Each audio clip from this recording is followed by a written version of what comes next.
At the New Jersey SBDC Network, our mission is simple: to help businesses grow and succeed.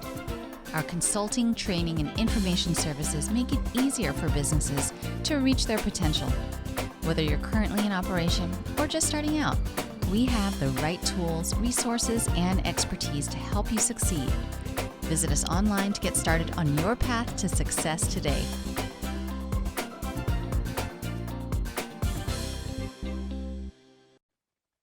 A pleasant good morning to everyone. My name is Takoa Bell. I am an event coordinator for the NJSBDC at Rutgers-Newark. And on behalf of Dr. Tendai Nduro, the regional director, I would like to welcome you all to our Risk Resilience, a common sense approach to supply chain risk. For those of you here that are unfamiliar with the SBDC, it stands for Small Business Development Centers. And here at the New Jersey Small Business Development Centers at Rutgers-Newark, we serve as the premier provider of business training and technical assistance services to establish small businesses, startups, and as well as to entrepreneurs. We are one of 12 centers in the NJSBDC network, and we service those in Essex County. Our center is hosted by the Rutgers Business School and funded through a partnership agreement between the Small Business Administration, Rutgers University, and the New Jersey Business Action Center. Now, our mission is to help entrepreneurs as well as business owners start and grow sustainable, successful businesses through the delivery of one-on-one business consulting, training, and technical assistance programs. Now, these services are provided to you at no cost and are paid for by your tax dollars. So if you or your business is located in Essex County, our website is www.rnsbdc.com. It is located on the bottom right-hand corner of our screen. And on the top right-hand corner of our website, there's a button labeled Request Counseling. And clicking on that button will lead you to fill out some information, including the help you are seeking for your business. And within 24 to 48 business hours, a consultant will reach out to you for an assessment. For those of you here that are not in Essex County, our headquarters website is www.njsbdc.com. And on this website, you can type in your county and it will refer you to your local SBDC office. For the benefit of everyone attending today's webinar, the audio has been muted and we will be taking questions via the Q&A feature here on Zoom. We do have the chat feature on, but the Q&A feature will help us to remain organized and have all the questions and answers in one designated area. So please feel free to post your questions and we will do our best to respond during or at the end of the webinar. Also, a copy of the presentation slides along with a video recording of this webinar will be emailed to you within 48 to 72 business hours within the end of the webinar. So you can refer to this information long after. It is now my pleasure to introduce to you our presenter for today's webinar, Joseph N. Agresta. Joseph is an assistant professor in the supply chain management within Rutgers University. And now, without further ado, I will now turn today's presentation over to Joseph. All right, thank you so much. Appreciate it, and welcome everybody.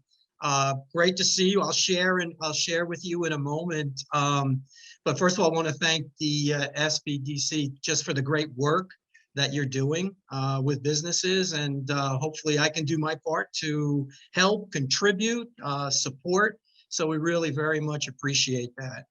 So let me share with you. Hopefully this will go up nice and smooth. Put it in presentation mode. All right, so hopefully you're seeing, everyone seeing my screen? Takoa, yes. Everyone has seen the screen? Yes. Okay, great. So here's that nice title page. And I wanted to take, like I said, a common sense approach. There's so much that we can do to look at risk. We'll talk about what is resilience, but when you get right down to it, a lot of it is about good common sense and really good leadership within your organizations.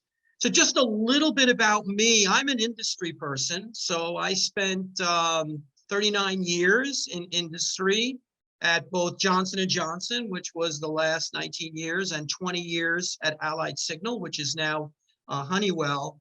And I really had the great fortune to work for two really good companies that the learning never stopped. And I think in anything you do, when the learning stops, then you got to look to go somewhere else and to do something else. So I got a chance to lead global teams, to lead operations, to lead supply chains. One of the things that I loved doing was putting new processes in place.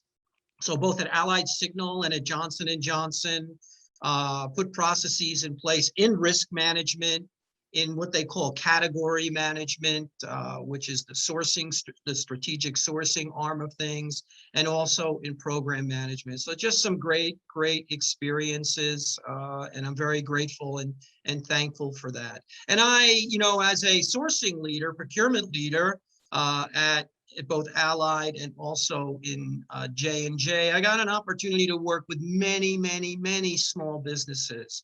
And I was always so motivated and inspired by, the innovation, the entrepreneurial spirit that you all have. So I can just say, keep that up. And just by the fact that you're here, you want to keep that continuum going.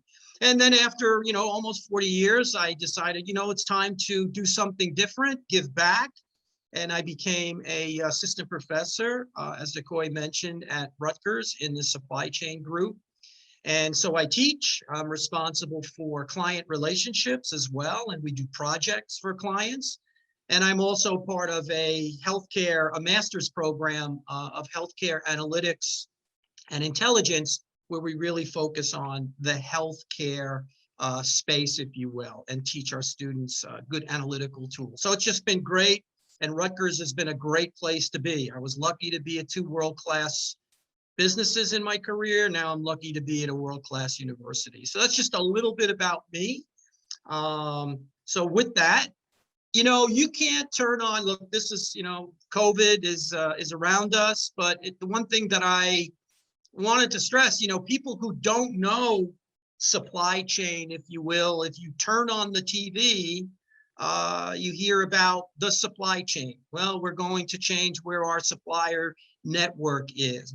We need to be concerned about the logistics of our product. We need to be concerned about the inflationary effects on our products, things like that. So wherever we go today, you turn on the TV, you hear the word supply chain. And it's interesting because I have, family members and people go, can you tell me what supply chain is?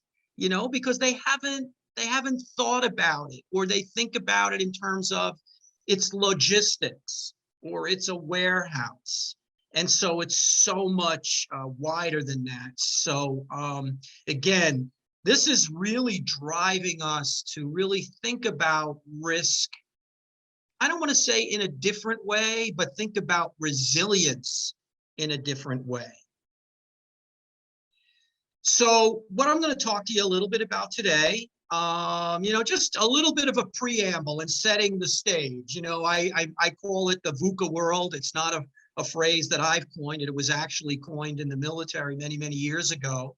So I want to talk to you about the VUCA world and talk about, just share some tools that hopefully that you can use, or at least put into your thinking as you look at risk in your business.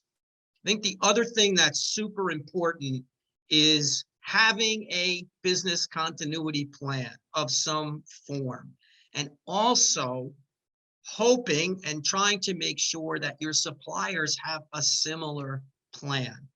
It doesn't have to be fancy, but it needs to cover some basic areas. So I'm going to share that with you. And there's actually a very short video I'm going to share with you on that as well.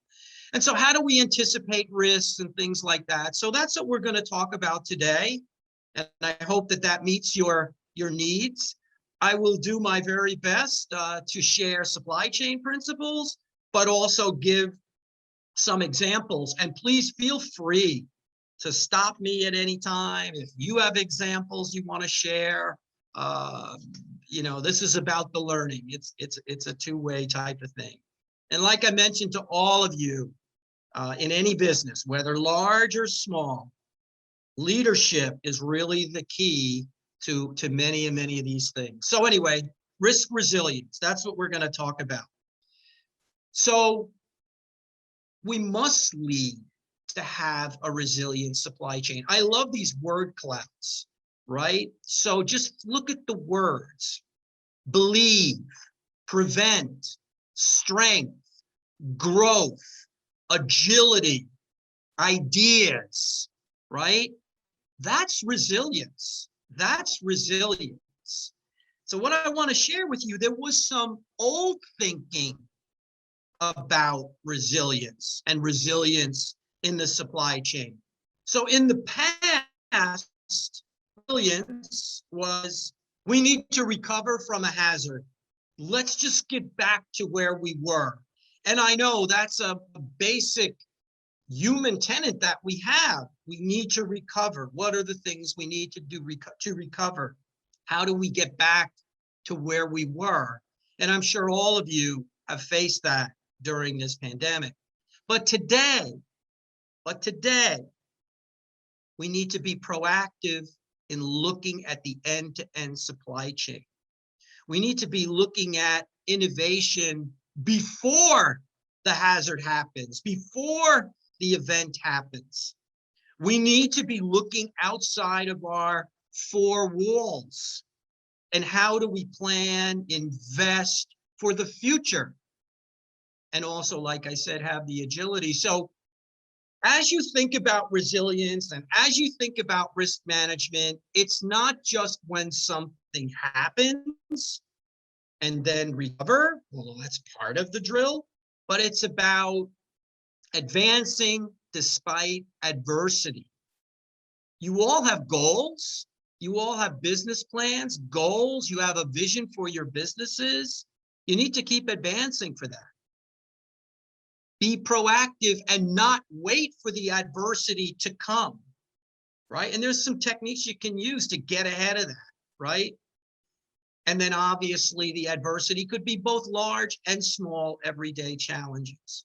So I just wanted to set the stage for what resilience is, because I think you all as business leaders in your companies, we need to be thinking about resilience as, how do we become better when this is all over, right? How do we become better? That's so important.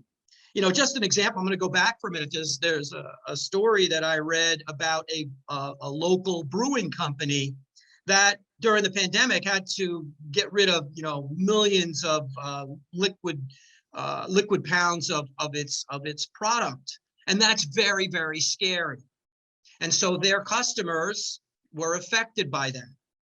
But they used that to their advantage, where then they started to create a better way of planning what they may need with their customers, what they may need more in a regional fashion. And so they got ahead of their competition by putting things in place that now they had a much better planning methodology than they ever had before, So that's just an example that I actually just read about. So quickly, we're operating in a VUCA world. You probably maybe have heard this term. So VUCA stands for volatility and uncertainty and complexity and ambiguity. And I know in your world, in the businesses that you are running, trying to make an impact, you're dealing with this every day. So I won't read all of this to you, but you can get the gist. So complexity, all right? There are many interconnected parts, many variables, all right? That's complexity. You may be doing business in different countries or different regions of the state of New Jersey, all right? There may be some unique requirements that you have to deal with and understand. As you deal globally, there are a lot of cross-cultural type of values that you have to deal with, right? So you need to have people who understand these things, possibly some specialists that can understand regulatory environment and things like that. You may have to restructure the way you operate, restructure the way you deal with your customers or interact with your customers. So complexity is there, and there's things you can do. Volatility, all right? The challenge is unexpected or unstable. You don't know how long it's going to last, right? We've all been in this right now for the last 12 months. So sometimes knowledge is available, sometimes it's not. Prices may fluctuate after a natural disaster. Suppliers may close down. I'm sure maybe some of you have had that.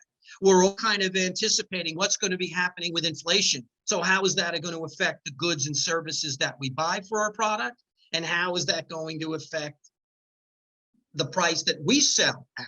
So there's volatility. Ambiguity is a tough one, but it's also an exciting one, right? It's just unclear. Casual relationships are unclear. There's been no precedents that exist. There are unknowns. We've gone through this during the pandemic. You may now be looking at going into different markets, whether it be here in the States, in New Jersey, or even global markets. And so, but there may be things that you don't understand yet. And maybe those markets are changing. My advice, and we'll talk about it later as well, is experiment. This is the time to experiment, all right?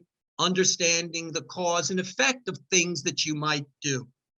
So dealing with ambiguity, excuse me. And then, of course, uncertainty, all right? Despite a lack of other information, the event's basic cause and effect are not known, all right? Are not known. We don't know how some of our suppliers may build themselves back, all right? We don't know how customer buying behavior may have changed. There's a bit of uncertainty, right? So these are things in the VUCA world, and I know you all deal with this every day, but there are ways to get ahead of it. And my hope is that just to share some tools, like I say, common sense tools. You don't have to make them super complex to be able to get ahead of things. All right. So again, leadership in the VUCA world is key. Just a little bit of a summary here about you as leaders and how you would approach. I would like to ask rhetorically, or please let me know as we're on this webinar together, what have been your biggest supply chain risk challenges? All right, you have to ask yourself, be introspective. So I put a few things down to think about. And even when you look at globalization, think about it. Are the goods and services that you provide, are they going to be done somewhere else in the world, or vice versa, right? How is the supply chain going to change? Is it going to become more global? Is it going to become more regional, right? Maybe you're supplying goods and services in another part of the world. I don't know. And maybe that's going to change where they want more of a localization and not a globalization. So you think about how, and I know it seems like a very high level thought, but how has globalization changed your business through localization, through intellectual property? And quite frankly, this may be a great opportunity for us, our businesses, large and small in the States, in the state of New Jersey, to really bring on more revenue business or whatever, because there might be a move for more localizations, more supply chains that are closer, right? Closer to the customers. So that is something to think about. The other thing I would just stress, and maybe I'm a bit biased because I ran sourcing in many organizations, is what about your suppliers? All right, what about your suppliers? Are they capable? Are they capable to support you? Are they capable to innovate? And I think an important thing that I would ask you to think about, common sense thing, ask yourself about the suppliers of you. Are you a preferred customer of your suppliers?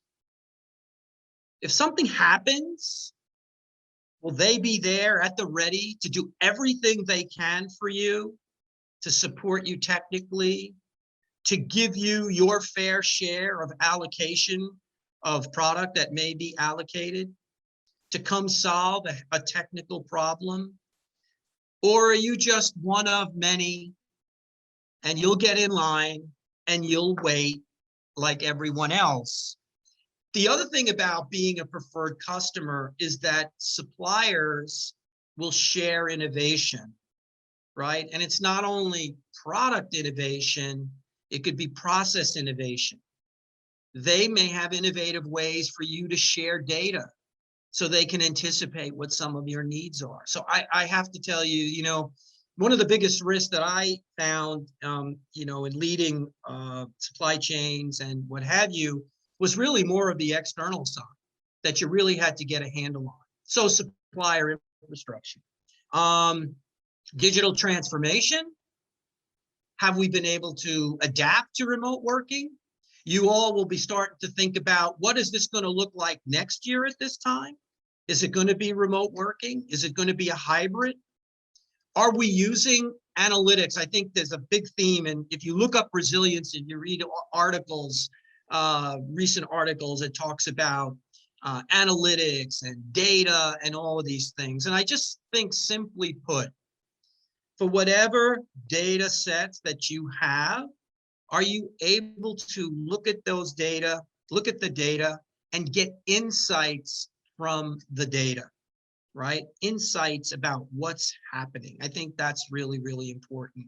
So having some kind of analytical perspective in your organization all the time really starts to get at risk before it even happens.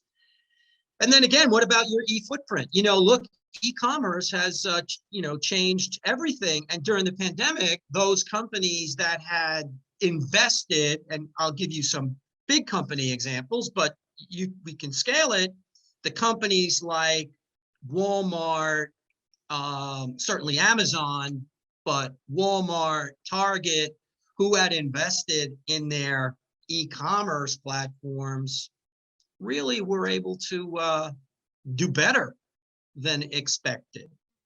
And some of the big chains that did not invest in that, maybe Macy's or what have you, did not do as well. And that's all scalable, right? That's all scalable, right? So your e-footprint, so customers can take a look into your world and you into their world, all right?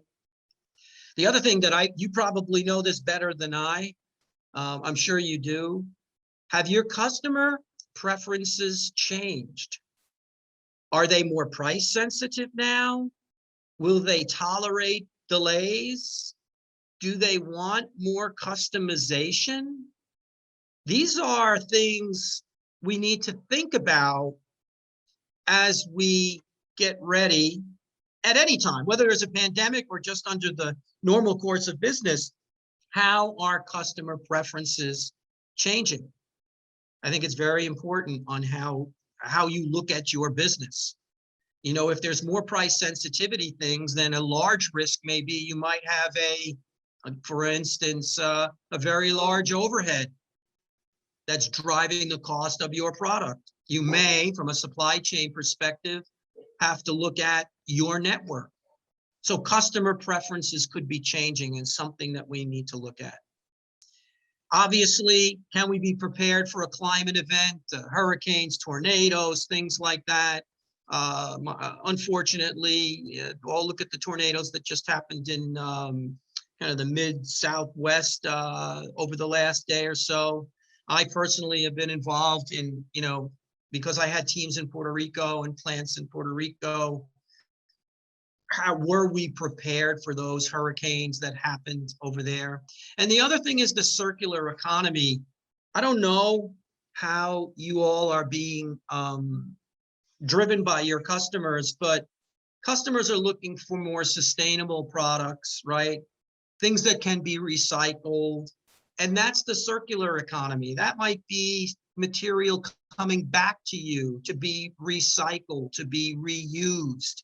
So that whole circular economy is something that we need to be aware of and have to get ahead of it. Because if you don't, that will introduce risk into your business because you won't be able to support it, right? And then, of course, we've just been through the pandemic. And are we ready for the, God forbid, something like the pandemic, which I don't think any of us ever dreamed the impact that it would have. But are we prepared for things like that? So I have a specific video for you on business continuity planning and just the basic things you should do. I think the other area that's really entering the risk world is cyber attacks. You know, it's just something that we need to be very, very careful about.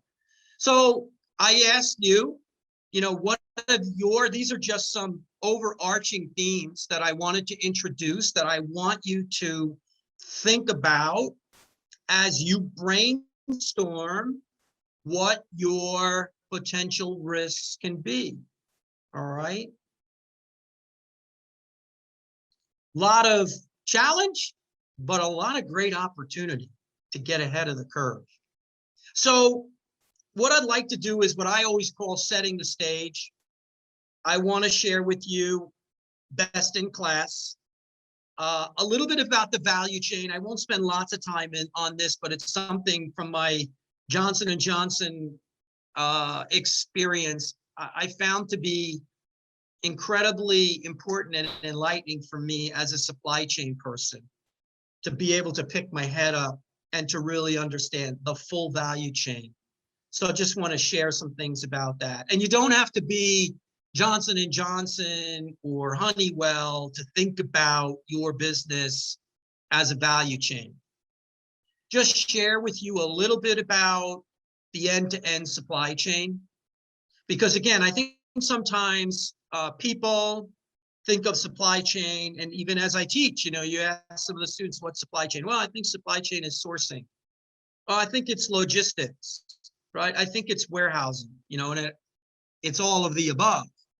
And I think for all of us to get ahead of risk, if you understand the interaction of the end-to-end supply chain, I think that becomes really important. So I'll try to share some ideas and then some basic risk concepts.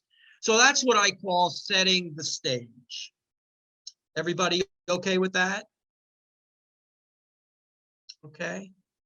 Please stop me if there's anything, any questions or anything that you may have. So this is something I actually worked on when I was at J&J, and I thought it was just a good snapshot. I won't read through every word. You guys will have this. It was put together with McKinsey, and it talks about what's a best. So when you're looking at your world, it looks at what's the best practices in supply chain risk management. Like, what will it look like? So you see that there are like different elements into it. So pretty much what we talked about, you want to have insights and risk transparency. So you really start to understand like what, have insights into the risks that really matter. And I'm going to go through some tools in a little bit, because sometimes, look, we only have a certain amount of resource, capability, whatever. What are those things that are really going to matter to your business that if you don't pay attention to are going to hurt your business? What upside opportunities are at stake? So we talked about you're a company in the state of New Jersey.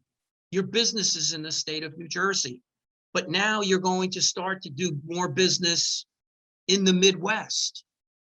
And those are upside opportunities in your business plan. Understand what those upside opportunities are and make sure that you dissect that and be ready, A, to get ahead of it, but B, God forbid something happens. How do you recover? How do you become more resilient? And then understand the end-to-end supply chain. So I'm going to give you some examples in a minute, where things are, you really have to look at each element in the chain. All right, so risk transparency, really, really important. All right, that the information is transparent. The one thing I also will share with you in a moment is that I really believe you have to take a look at the products and services you provide. And you have to try to understand, and maybe it's one product, but many companies have multiple products and services that they provide. You need to understand, and I'll explain it in a moment, what are those type 1 products that are really critical to our company and our values? Very, very critical. So understand those products. Understand where those products are or services are developed, provided, and what have you. And have a standard language. So there's a transparency. And this also starts to talk about segmentation. So you're segmenting those products on what's super important. We better always look at this. We better dissect it. We need to make sure we have business continuity plans and our suppliers need to be able to measure and categorize the risk and things like that. So you'll think about what's our strategy. We know what's super important to us. We know what products are really critical to us. All right. What's our strategy around that? What are we going to do? And we'll go through a really simple tool on looking at the impact, the likelihood, and your preparedness. All right. So the strategy and appetite around it. All right. You'll talk about the big decisions that you all are going to make within your company. So risk-enabled key decisions and core processes. You want to have some core processes that really can make you robust enough where a lot of risk is going to get mitigated just by the process discipline that you have. That could be a great sourcing process that you have, a great product introduction process that you have, maybe a way of looking at your supply network so that you have really good process. Very, very important. I'll show you that in the value chain.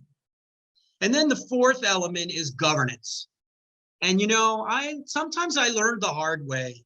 I would lead a team back early in my career.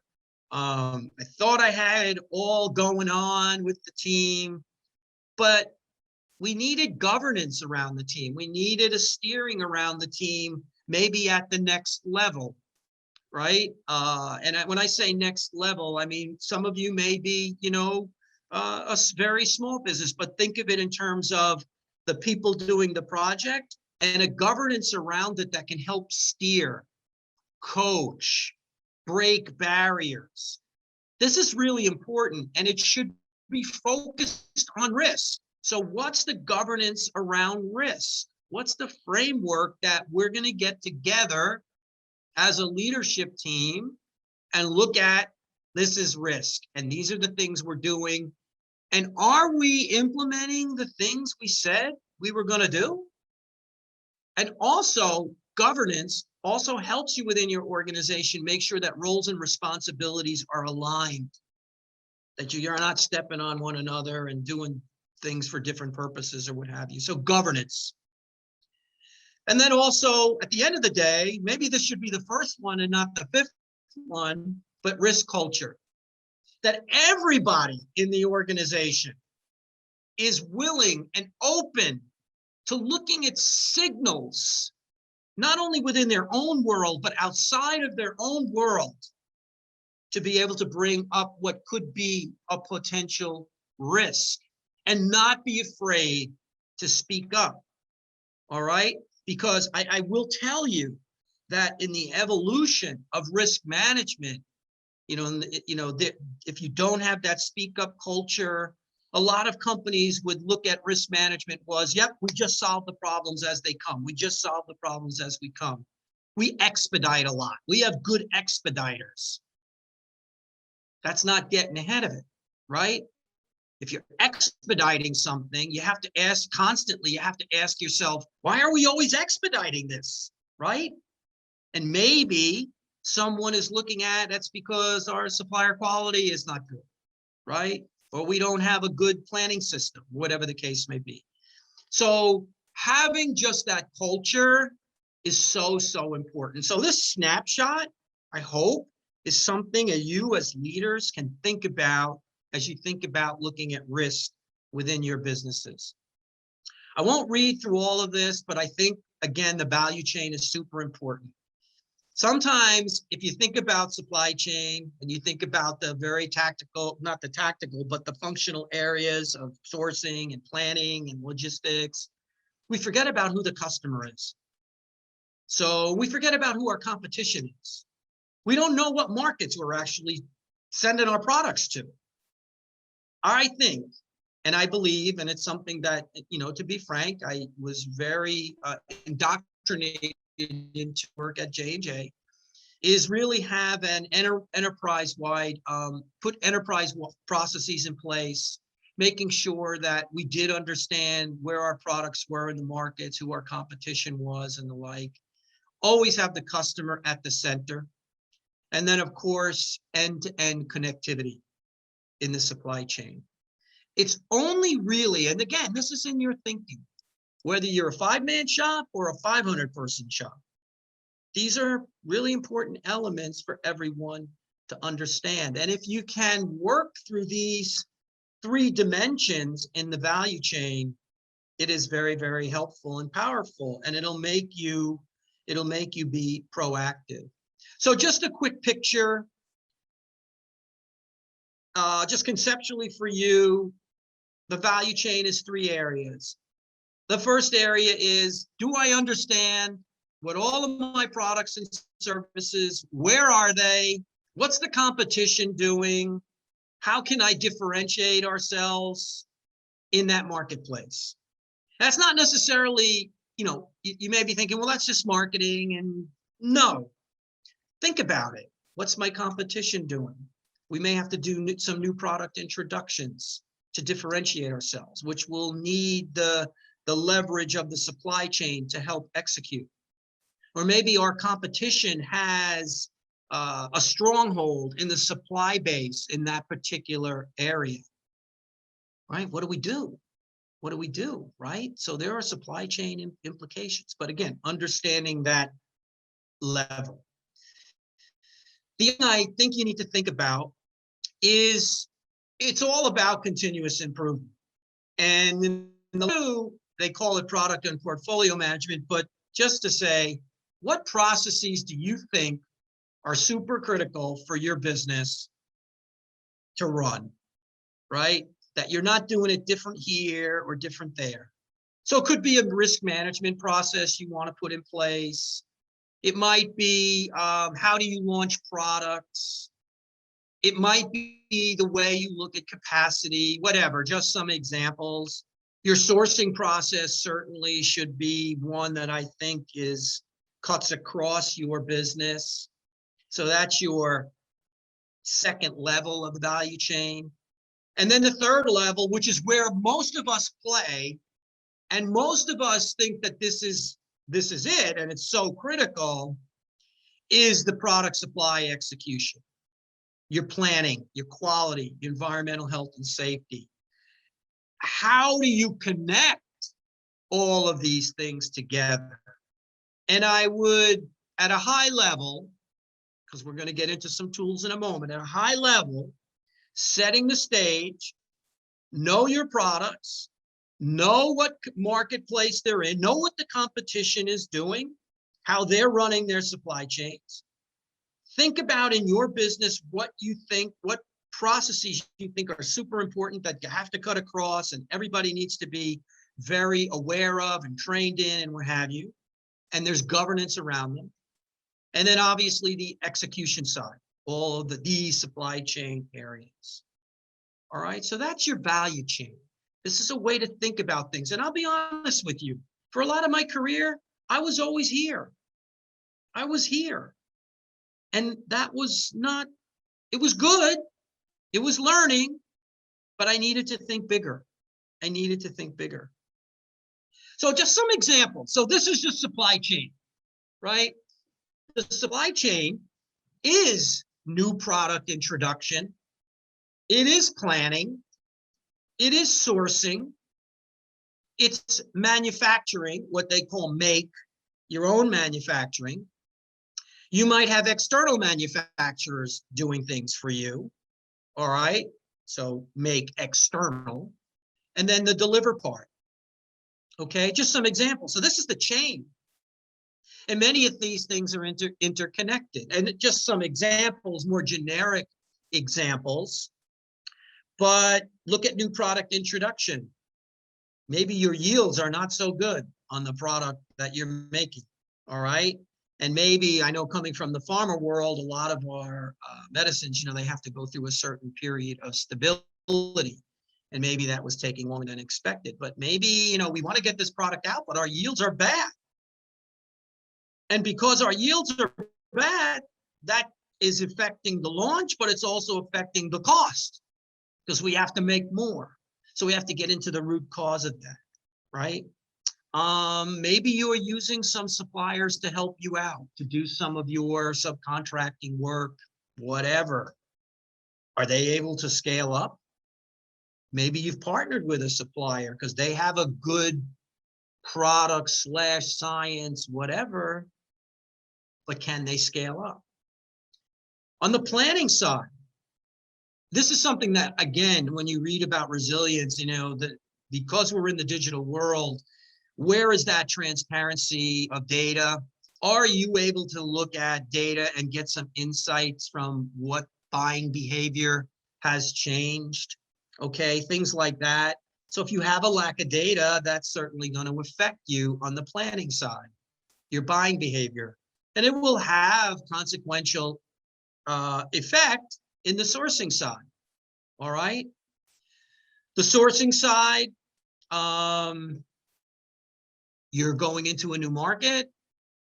Maybe if you're global, there's different regulatory requirements. If we're more within the United States, maybe there's different interstate laws, whatever it may be, right? So any compliance-driven disruption that interstate from Idaho and shipping to New Jersey, didn't understand that. Obviously, your supplier shortfalls, any supplier stoppages, and I can read through the rest. I think you guys you get the picture. And the interesting thing, team, is that none of these they're all connected. They're all connected.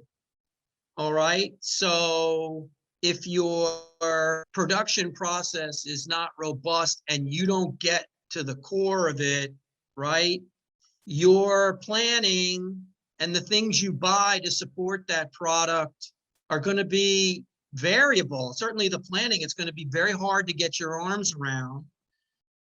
For that, plus the fact that maybe, you don't have the data that you need, and you may be buying either too much inventory to make your product or too little inventory to do your product, which will then drive the capacity in your factory because you're going to make decisions based on your planning.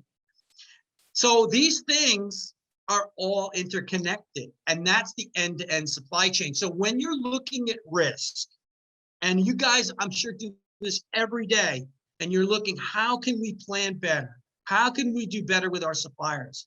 But you have to understand that the decisions you make in one area affect another area. All right? Decisions you make in one area affect another area.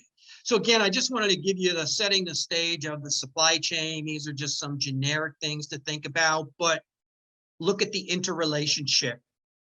Look at the supply chain holistically, all right, at a high level at the value chain, and then the execution side. So now all of that setting the stage. So you say, okay, so what do we do? What do we do? So I broke this down into a couple of tools, product portfolio matrix, risk identification and planning, and then a maturity path tool, which we will be sending to you. It's an Excel tool, and you can literally look to see where do we sit from what's best in class to where we are, and what things do we want to focus on. So I'll share that with you as well, and you'll certainly get that tool to work with. So the one thing I talked about is your products or services. And so for every business, you will be looking at what's important to our business. So this is really simple look at, you look at things on two axes. Y-axis, the X-axis. So what are those parameters that are really important to you as a business? And they will be different according to whatever business you're in. When I give you an example. So at Johnson & Johnson, our financials were on one axis.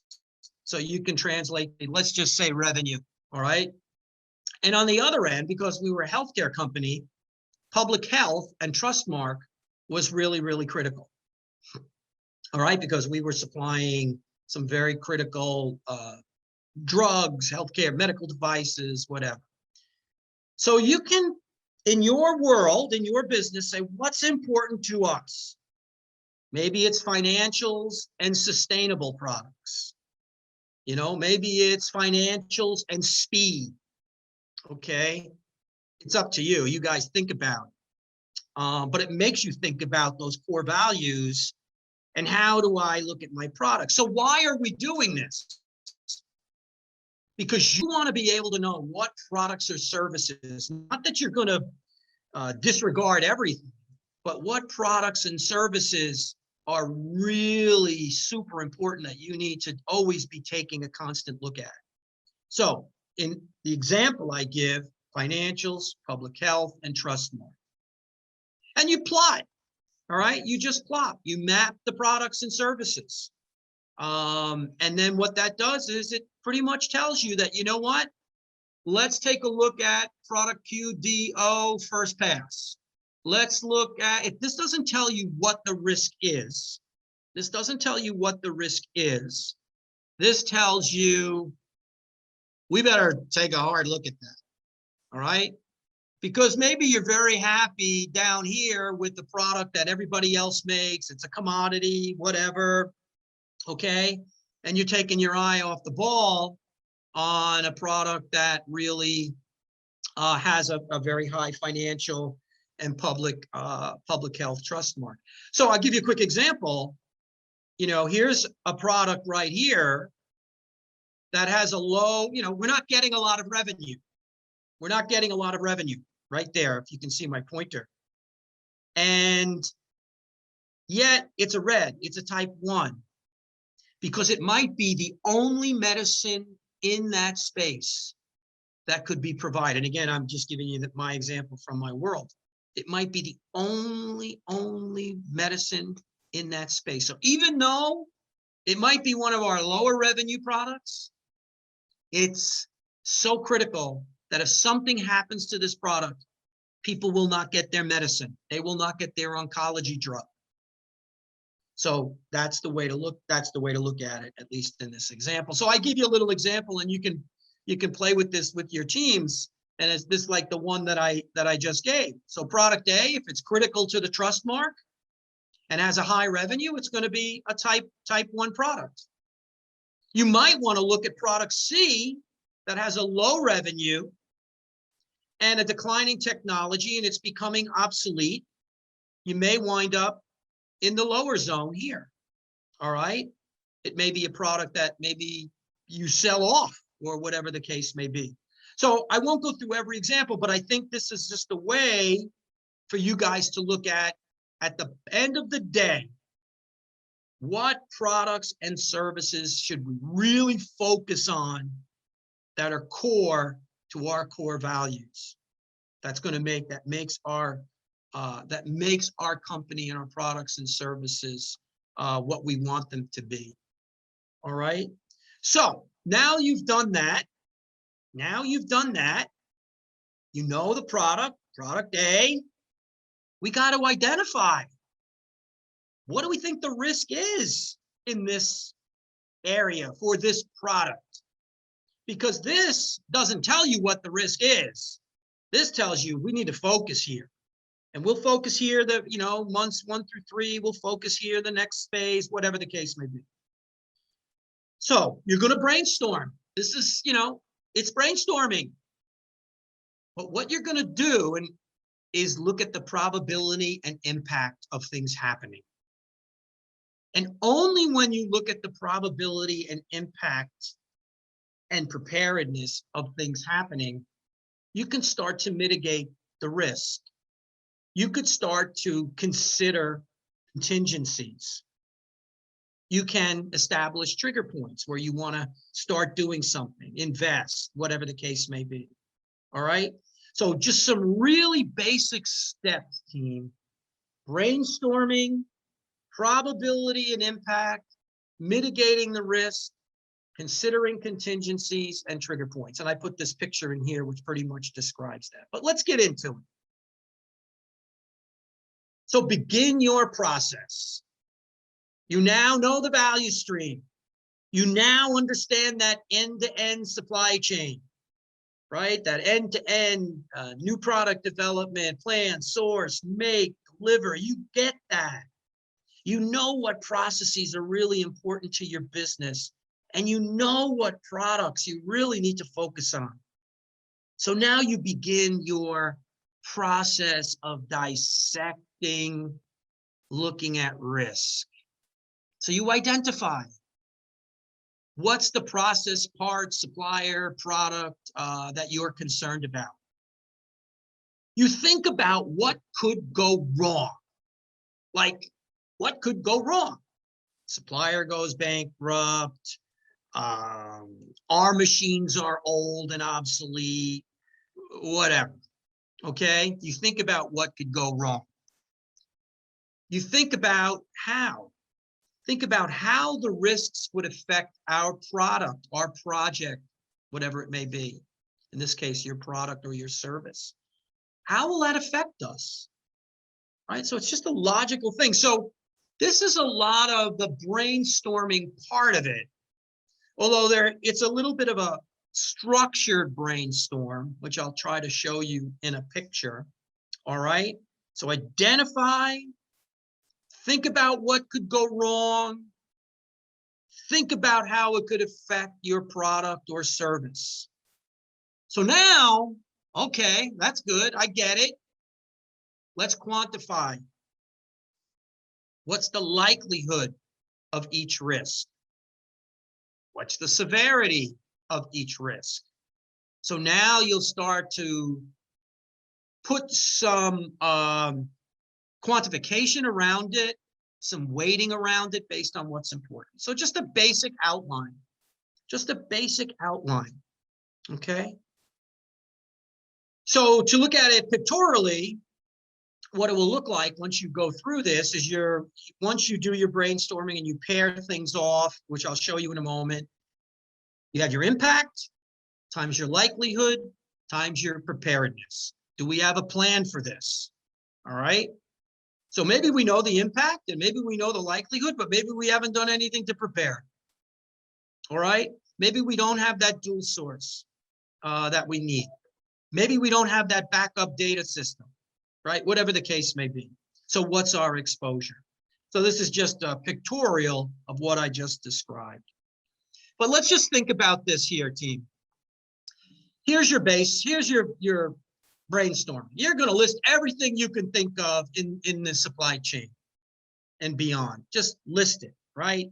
It's demand, it's supply, it's regulations, it's inflation, it's all, you name it. All right. And what you're then going to do once you brainstorm all these things, you're going to evaluate all of these things. And similar, you can see the similar perspective like you did in the portfolio matrix for the products. You're going to look at impact and probability. And from impact and probability, you're going to start to see what types of things are coming to the top. All right, what types of things are coming to the top? You will then, after that, you'll categorize. Some things may be all supplier related. Some things might be on your order to cash system, right? Some things may be in your planning system, whatever the case may be. You'll begin to categorize. And once you categorize these types of risks, you'll prioritize. Now, this is what people ask, well, how do I prioritize? I mean, it's really what's important to your business and what's your risk appetite, okay? So this is where you have a conversation. You have a multifunctional conversation. You have a conversation with that governance that I talked about earlier, and you prioritize, of these categories of risk, we think the supply is worth 40%. Demand risk is worth 15%, and you prioritize. You could use simple weighting, however you decide to work it. And then you will have those things that you're going to now create some good mitigation planning. So it's really just a logical flow, but I do think that you have to take a step back and do this because otherwise things will just hit you. And you don't want things just hitting you. And also, this is what will also drive innovation, right? This is what will also drive innovation. So hopefully you can see, I tried to do this in a picture for you. I think I have, this is just a simple example of a likelihood and severity. So I just put numbers in, I didn't know rhyme or reason. So a tornado, the description of the impact, it will shut down our factory until the factory gets repaired. In this particular case, the probability of risk is 1. Maybe you're in an area that, there hasn't been a tornado there in 5,000 years. The severity of impact would be a 5. Okay, so you would plot that. Supplier bankruptcy. What's the description of the impact? Unable to buy components for your product. The probability of this risk I put as a 3. The severity would be a 3. So you get a risk index of 6. Think about supplier bankruptcy. You probably have seen some of this in your businesses. What I would ask the question is, why are we a 3? Just if you're looking at things over time, why are we a 3? Do we have a good process in vetting our suppliers to making sure that we have very viable suppliers? So again, you start to ask yourself questions as well. This is a good tool to start to look at, well, what processes could or should we improve? And then machine failure. This is a scary one. I put in unable to manufacture products, probability of risk 5, severity 4. My gosh, are we not maintaining our equipment? Do we have no spare parts for our equipment? Is our equipment obsolete? Is it too slow? Whatever. Again, this would actually beg to have you ask yourselves, we need to do something about this. But from a risk standpoint, you can see. So this is just a very simple example. So this is after you brainstorm, you can now go through this evaluation. And from that, you'll start to see an affinitization or a categorization of some of these risks. Okay. All right. Everything's okay so far? Okay. I just did a quick plot of these. So, I literally just took what I just described. So the tornado kind of landed here. The insolvency landed here, and bingo, oh my gosh, machine failure landed in the red zone. So let's start peeling the onion. Let's start to focus right here, right now. Let's get into this. Let's understand our suppliers, our supplier capability, and let's understand, our machinery, and are we keeping it updated, and do we have maintenance, and all of these types of things. Are parts obsolete to keep it running? Okay, so this is just an example of the plotting, if you will. And then you could do this. You could do this as you see. I just think that you can determine, because you want to, as a business, you want to look at, well, what do you think is high risk, medium risk, and risks that are acceptable?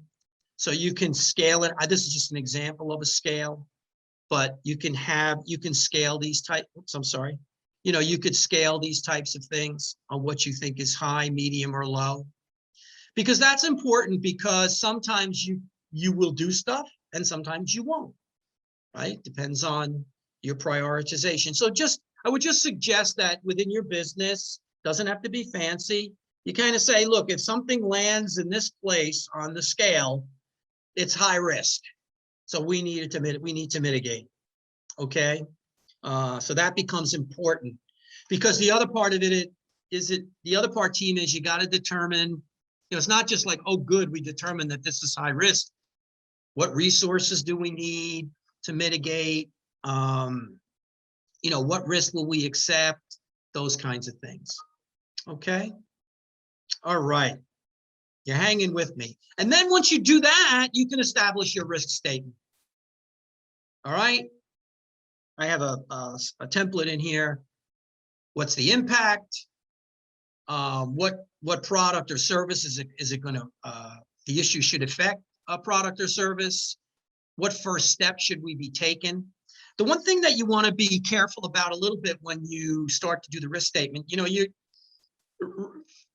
want to get to root cause of things. So in your initial risk statements, you're not necessarily going to put the solution. If you had the solution, you would have fixed it already, right?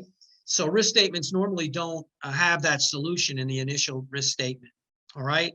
And you want to create your detail of as far as your milestones and things like that. Keep your statements simple and concise so that can be transparent through the whole organization and people understand what needs to be done. And this is just a simple template, from the risks that you identified that you want to focus on. You could say you're going to watch, mitigate, accept.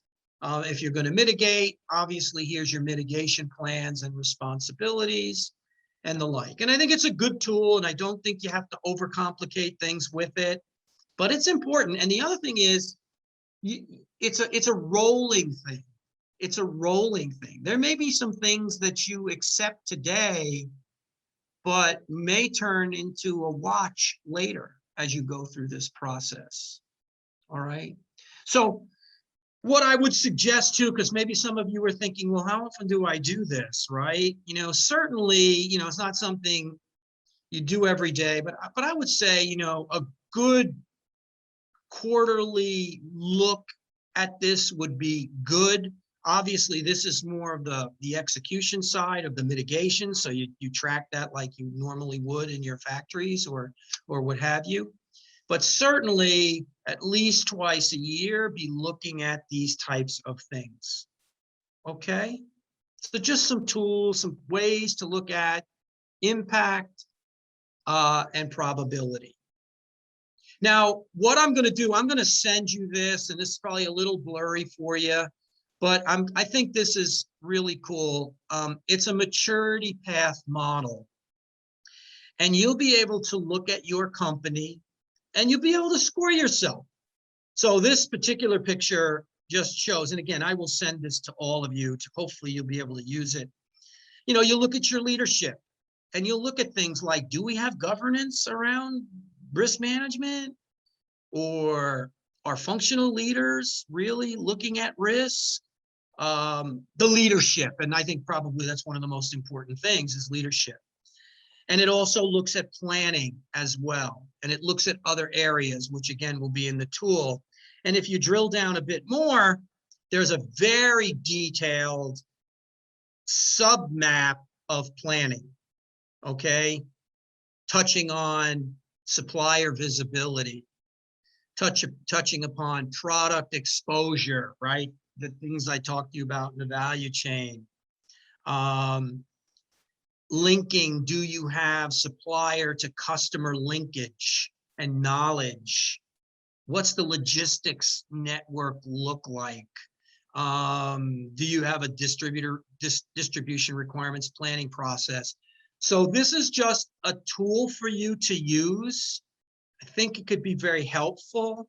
Normally, the process would be that within your teams, you individually score, see where you're at, have the conversation, challenge one another, and then decide, hey, what areas do we want to focus on? So a lot of risk mitigation and risk management is also about where do we focus?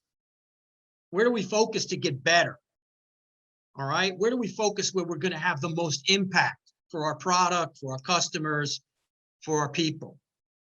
So again, I just put some screenshots here. We will send you obviously the tool itself, but I would take a crack at it. It incorporates a lot of the things that I've been talking about.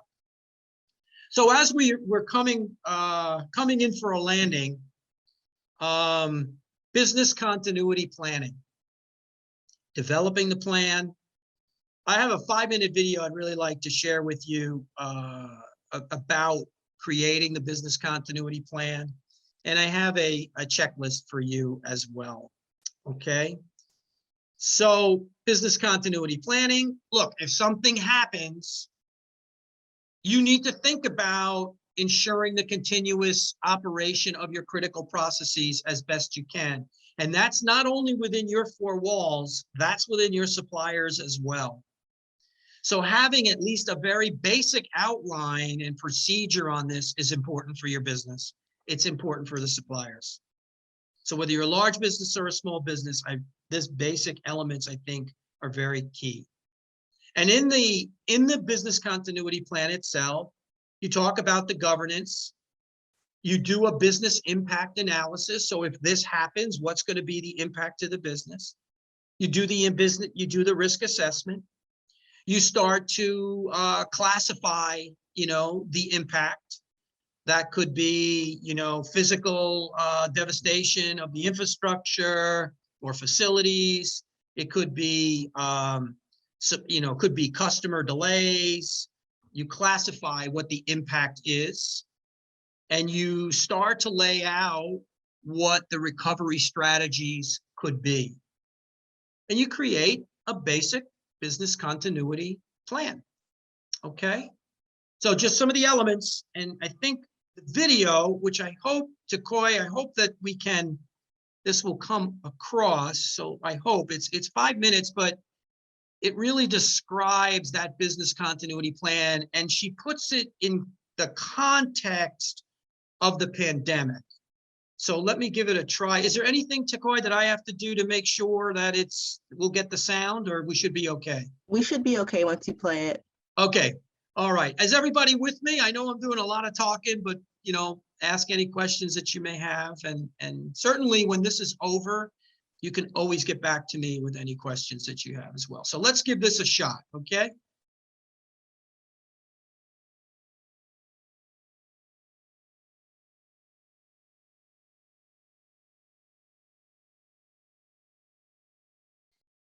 Can you hear it, Takoi? No, we don't hear it. Let me see. Oops. Business continuity is the ability There it is. to do business You hearing regardless it? of Okay. crises, Yeah, we are now. and other disruptions. Normally, these disruptions might be earthquakes, floods, or fires, but pandemics can affect your business in much the same way, even if it's not happening where you live and work. How prepared is your company to return to business as usual after a disaster? Ask yourself these important questions. What parts of my business need to be operational as soon as possible after a pandemic? Do I have a prioritized list and a plan for resuming operations? Can I communicate with employees during a pandemic, either before or after work hours? Can we stay open for business if supply deliveries cannot be made? If you can't answer these questions, odds are that your company isn't doing all it can in terms of business continuity planning. To get started, you'll need to gather information about the potential impact of a pandemic and assess the risks unique to your business and location. Once you've performed a risk assessment, we recommend you run through a business impact analysis to predict the consequences of business disruption due to a pandemic. Some disruption scenarios include a large portion of workers being absent due to illness, having to temporarily shut down one or more locations due to the spread of disease, the inability to travel or access buildings or assets due to quarantine, or interruption in production. To help combat these scenarios, research national and local government policies and the potential impact they may have on your business operations and emergency plans. Analyze the capability of the government to provide assistance to your company and employees. The business impact analysis also identifies key services and functions your business can't do without. It considers people, facilities, IT, and suppliers answering questions like, what is the minimum number of staff needed to stay open? What machinery or other equipment is required to conduct business? What processes do we absolutely have to have? What's right? And if business should shut down, what is the impact over several days, weeks, or months? Potential impacts to your business include lost or delayed sales, increased expenses, regulatory funds, customer dissatisfaction, and reputation damage. You can mitigate these impacts by developing a plan to augment or outsource your current workforce capability with redundant staffing or transferring work to other facilities in the event of employee absenteeism. When considering the potential impact of a crisis, don't forget to consider time. When and how long the disruption occurs matters. A pandemic may take months or years to reach its full destructive potential and could remain in that state for just as long. The risk assessment and business impact analysis will help identify disruption scenarios for your business and prioritize the order of recovery. Armed with this information, you're ready to develop a business continuity plan. The business continuity plan, a practical, step-by-step document for initiating recovery procedures following a crisis. It will likely contain the following components: contact information for key team, policies or industry standards to serve as references, emergency response guidelines that define when the plan will be used, instructions for recovering operations, relocating, and other activities, and additional references such as lists of alternate vendors and workspaces, emergency services, contacts, and more. Assigning roles is a critical step in the business continuity plan. A typical hierarchy would start with management, then a business continuity team leader, and then 3 separate teams. The business processes team will focus on restoring all locations to working order and making sure that employees and customers are able to travel as needed. The human resources team would be responsible for handling all healthcare-related issues presented by employees.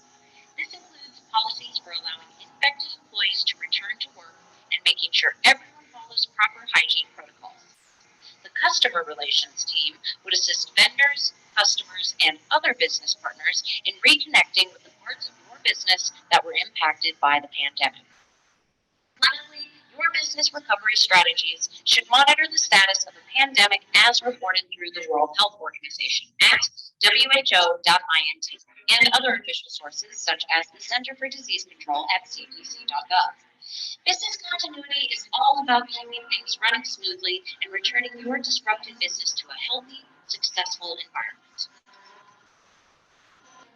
Okay, great. I think that was, hopefully that was helpful. It's a very good snapshot of business continuity and what you need to do. And she put it in the context of the pandemic as well. So I thought that was just something that I wanted to share with you. So we have a few minutes left, and what I have here for you is just a prepared, I'm not going to read through all of this, but as you're putting your business continuity preparedness plan together as a business, just some things, a checklist to look at for your preparedness as a company, right? You know, do you have a crisis leader? Do you have a communications plan for both internal and external? Do the actual functions, and again, it might be smaller in some cases, but do functions have someone who would step up during the crisis? One of the most important things during a crisis is the safety of your people. That is the most important thing. So making sure that you're able to communicate with your employees and things like that. So just a checklist for you to go through as you're thinking about, let's put a process in place. Let's put a plan in place. Let's make some people responsible for some of these things moving forward. So I think hopefully this could be very helpful. Okay. Is there any questions? Okay, guys. So I'm gonna begin to close, and my challenge to you and to me as well, not just you, is, are we ready for the long game? So remember, we talked about resilience, and resilience is not just about getting back to where you were. All right. So you have to ask yourselves as an organization, do you have that commitment? Are you encouraging people so that when they see weak signals from different sources, which could be outside of their own world? Let's just say suppliers are continuously starting to deliver late, or customers are not paying you on time, or you're seeing a lot of logistics delays, or you're starting to see in the market that you want to get into, whether it be here in the States or abroad, that regulations are changing very quickly. Put those out on the forefront, because those are sometimes weak signals, sometimes even as much as seeing where there may be some social media chatter about a particular company or economic situation. Those are things that you want to bring to the forefront. All right, so you have to have a speak up culture. So leadership commitment to diligence is not just the leader trying to shake all this apart, but it's every person in the organization feeling comfortable that they should be looking not only within, but outside. And there are sometimes these weak signals, and let me tell you, small things become big things. Investments in foresight, looking at, trying to create at least some dashboards for yourselves, things that are not only about just pure operational visibility, but early warning signals, things that could change. And those are some of the things I actually described in the leadership discussion. The other thing is looking at where you want to make investments in your transparency journey. Sharing data with suppliers, having customers give you point of sales information, those types of things. Strategy making process. So outside in thinking is critical. And also going back to what you call future back thinking. So create a deeper understanding of suppliers and partners that you have. All right, future back thinking, and think in terms of what kind of supply chain systems you're going to need when, in this particular case, COVID-19 subsides. So maybe you had a very solid supply base, but maybe you're a machine shop, and your business certainly was affected because of manufacturing downturn, but you have a good core group of suppliers that maybe you subcontract to in machining or whatever the case may be. But now 3D printing is an innovation that has come in that is maybe changing the way machining is done. So outside in thinking, look where you are, look at the capability you have, and look at what you think you may need to win. And I think actually that tool that I shared, the Excel tool, will help you with that. Okay. Coordination and accountability. All right. Please, within your organizations, that information is shared readily. It has good coordination. It always has end-to-end execution. You don't want to make decisions in quality that are going to affect your supply or vice versa. All right. You don't want to make new product introductions that are not sustainable, that suppliers can't support, that you can't ship. So plan ahead. Think about the future in evaluating promising initiatives across the company. So coordination and accountability is key. And then at the end of the day, continue to drive innovation, which I know you all are doing. Ask yourself these questions. What must we do to gain a competitive advantage in the future? Go back to that value chain. Look at what your competitors are doing. What could we learn from the ongoing tumult and chaos? What did we learn from going through this pandemic? What did we learn about ourselves? What did we learn about our capability, our systems, our processes? So what can we learn? What organizational impediments to upgrade our vigilant capabilities? I mean, could be money, could be philosophy. This is where you need to be able to make the good fact-based case. So what impediments might there be to upgrade? And what strategic actions should we launch to put us in a stronger position for the future? So risk management at the core is about innovation and looking for the future and doing things for the future. And then adding that kind of risk appetite process along with that. So you're doing reality-based thinking when you're doing your innovation for the future. And if you do all of this, you will become a resilient supply chain. You will advance despite adversity. There's no question in my mind. And it is a discipline, it is a culture, it is about leadership. And I believe, hopefully, you can use some of these basic tools to lay things out for yourselves, to be able to get ahead of things. I know in my career, and even working with our suppliers, we looked at them the same way. The large businesses, the small businesses, the diverse businesses. And so I think that's really, really important. Put some basic tools, put some good common sense, but put some discipline into it as well. And you combine that with innovation, you are going to be getting ahead of risk. And God forbid, there is another pandemic type of thing, event, if you will, as they call it, that you'll have a continuity plan in place that will be highly coordinated, and it will get you where you need to be in recovery a lot faster and then better.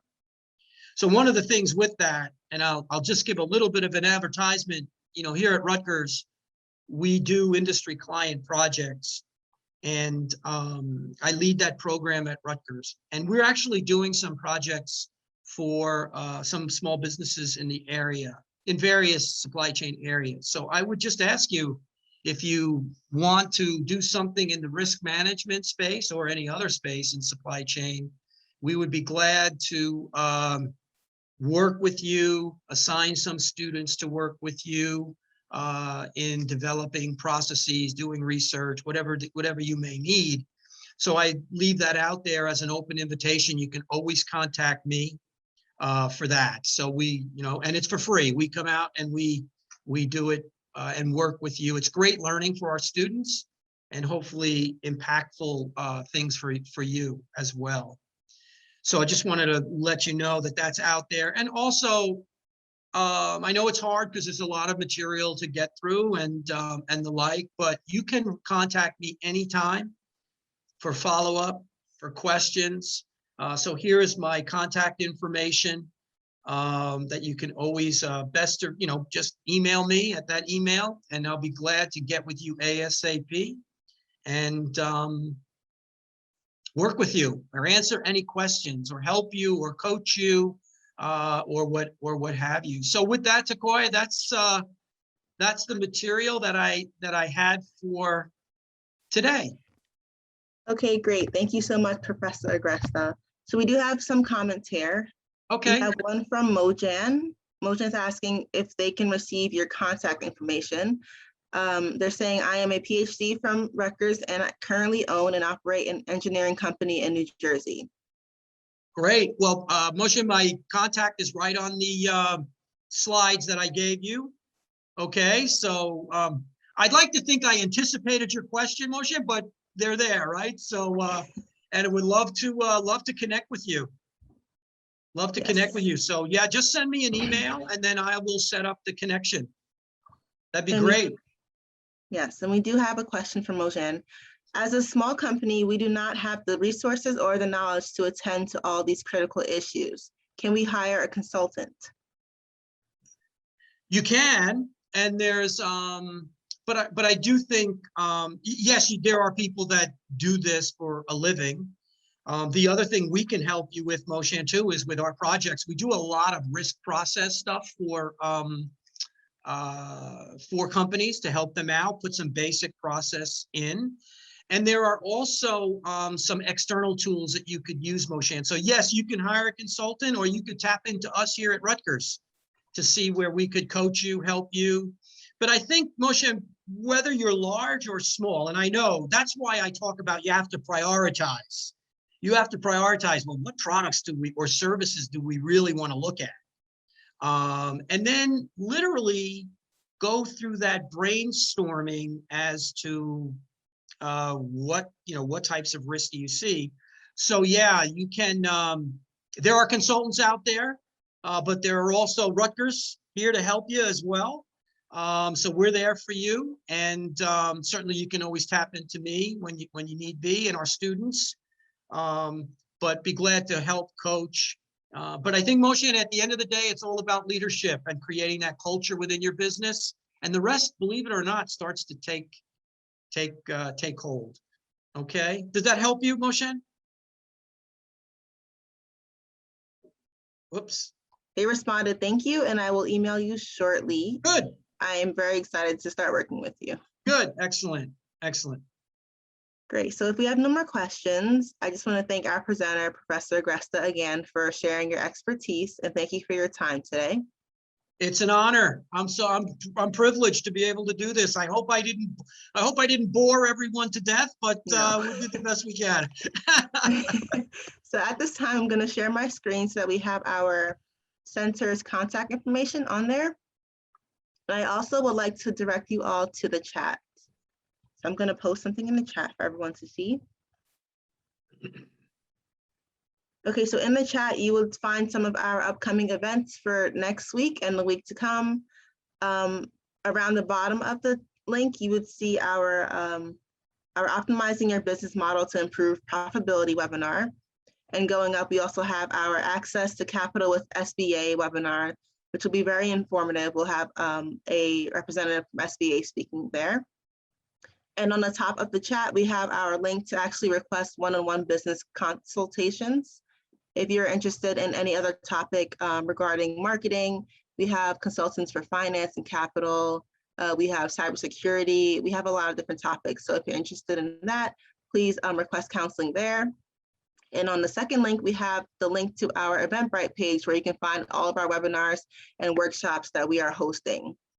We do have about 150 webinars this year. So feel free to take advantage of that and register for what may be of interest for you. And we are also hosting another webinar directly after this one. It is called How to Identify You've Been Hacked. So if you're interested in finding out how to protect your business and your business data from ransomware attacks, please feel free to register for that one. Okay. That's a good one. Yeah, great. Yeah, it really is. And I do suggest that you would just copy down these links and paste it in a Word document just so that you have them. Because once this webinar has ended, you won't be able to access them again. So just copy them so you have them for the future. Okay. I also want to remind you lastly that we will be sending you the video replay as well as the presentation slides with the tool, the Excel tool that Professor Agresta had mentioned. Great. Good. So you will have that information with you afterwards. Great. So after this webinar, whoops, yes, I'm sorry, Takoya, I was just saying that if they do the tool and they want to talk about it, I'll be glad to talk to them about it as well. Great, great, thank you. So after this webinar has ended, in the browser, you will see a survey pop up. If you can just take a few minutes to complete that, we would really appreciate it. That survey helps us to adjust our presentations in the future, as well as give us some information on the type of assistance you may be needing for your business. Okay, and on that note, we will now end this webinar. I want to thank you again, Professor Agresta, for your expertise. Thank you for your time. And thank you as well to the attendees for taking time out to attend. We do look forward to seeing you at our future webinars. Have a great day, everyone, and enjoy your Great. weekend. Thank you, everyone. Thank you Thank so you. much. Bye-bye. Thank you. Bye. Bye-bye.